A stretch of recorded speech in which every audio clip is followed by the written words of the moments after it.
যারা সাধারণ বিনিয়োগকারীদের ব্যথা বোঝে না, এই সমস্ত লোক যদি বসে যান, ওনারা শুধু আমাদের চমৎকার বোর্ড রুম বসবেন, ভালো খাবার, আমাদের খাবার সাধারণত সোনারগাঁওয়ের নিচে আসে না, এইটা পাইলো প্যাকেটটা নিয়ে চলে গেল। আপনি তো প্রায় দীর্ঘ 50 বছর যাবত এই পুঁজিবাজারের সাথে আছেন এবং আপনি এই মার্কেটের চেয়ারম্যান হিসেবে দায়িত্ব পালন করেছেন, আপনার নিজের সিকিউরিটিজ হাউস আছে এবং বাজারের এই উত্থান পতনের পুরো চলমান সময়ে আপনার নিজের থেকে দেখার সুযোগ হয়েছে। বর্তমান বাজারকে আপনি কিভাবে মূল্যায়ন করছেন? পুঁজিবাজার নিয়ে কথা বলা এটা অত্যন্ত সেন্সিটিভ একটি ইস্যু, খুব স্পর্শকাতর একটি জায়গা, যেখানে লক্ষ লক্ষ বিনিয়োগকারীদের ভাগ্য জড়িত। তারা এখানে পুঁজি লগ্নি করে এইখান থেকে তারা যে লাভটা পায় তাই দিয়ে সংসার চালায়।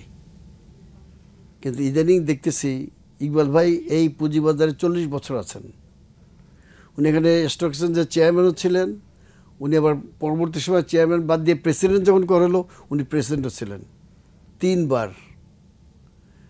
আমিও 3 বার চেয়ারম্যান ছিলাম। কিন্তু বাজারের বর্তমান যে অবস্থা, আমাদের এই 50 বছর বা 40 বছর আমরা এটা কখনো দেখিনি। সব থেকে দুর্ভাগ্য যে আমরা দুজন ঢাকা বিশ্ববিদ্যালয়ের ছাত্র ছিলাম, আমাদেরই 2 জন অত্যন্ত যাদেরকে আমরা সম্মান করি, সম্মানিত শিক্ষক, এই শিক্ষকরা যখন ঢাকা বিশ্ববিদ্যালয়ের এখানে আসলেন, আমরা কিন্তু আশায় বুক বাঁধলাম যে আমাদের পুঁজিবাজার এখন অনেক সমৃদ্ধশালী হবে এবং এখন আর কারসাজি হবে না। এইগুলো যেটা বলছে যে ওভার প্রাইস দেখাই এক একটা কোম্পানিকে এমন দেখাইছে, এবং তারপরে বাজারে আসার পরে ওই কোম্পানিগুলোই কিন্তু কারসাজির সাথে জড়িত হয়ে পড়েছে।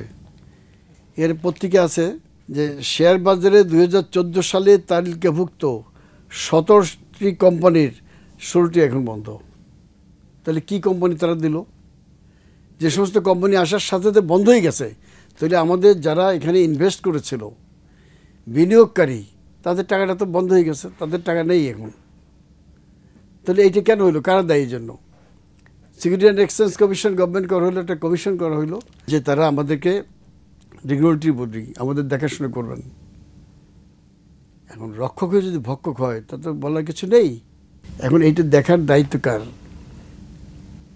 স্টক এক্সচেঞ্জের সিকিউরিটি অ্যান্ড এক্সচেঞ্জ কমিশন, এরপর সরকার, অর্থ মন্ত্রণালয়। এসএসসি তো বিভিন্ন সময় কারসাজিকারকদেরকে বিভিন্ন রকম ব্যবস্থা নিচ্ছে এবং তাদেরকে আইনত যে বিষয়গুলো দেখা দরকার সেগুলো তারা করছে। এই যে কোম্পানিগুলো যে লিস্টিং করতেছে দুর্বল কোম্পানি, এইটা আনার দরকারটা কি পড়ছে? আমাদের এখন যে কোম্পানিগুলো আছে এটা তো যথেষ্ট, এমনি তো স্টক এক্সচেঞ্জ চলতেছে, খোঁড়ায় খোঁড়ায় চলতেছে, আপনি তার মধ্যে 100 ট্রেক ছেড়ে দিলেন, লাভটা কী হলো? বাজার তারা কি কেনা বেচা করতেছে? আমরা তো তার কোনো প্রতিফলন দেখতেছি না।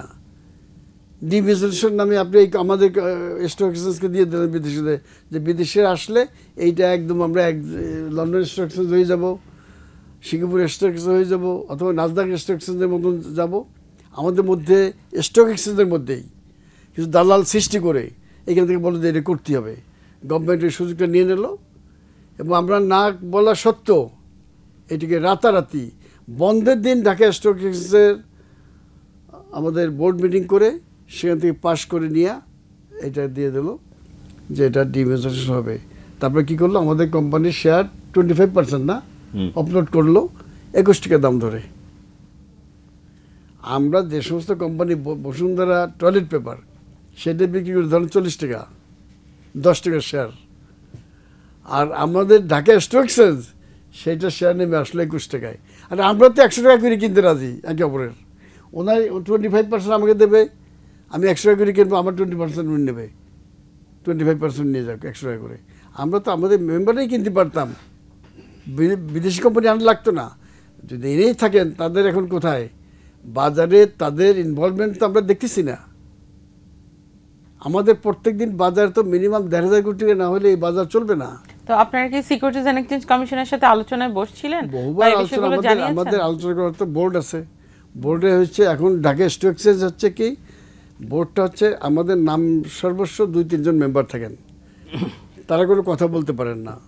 এখানে 12 জন মেম্বার হচ্ছে আউটসাইডার, এবং অনেকেরই ক্যাপিটাল মার্কেটের নলেজ নেই। না, ক্যাপিটাল মার্কেট সম্পর্কে তাদের কোনো নলেজ ছিল না। তারা এখানে নানান রকম টয় তদবির করে, আমি আর বলতে চাই না, সাধারণত রাজনৈতিক তদবিরই হয়, রাজনৈতিক সরকার আমাদের রাজনৈতিক তদবিরে তারা এখানে নাম লেখায়, আসে তারা এখানে প্রত্যেকদিন বোর্ডে তো আসলে যারা মার্কেট সম্পর্কে নলেজ রাখে এবং আইন যেটা বলে সেই অনুযায়ী আসলে বোর্ড মেম্বার করার কথা ছিল, কিন্তু সেটি না করার আসলে পিছনে কারণ কি?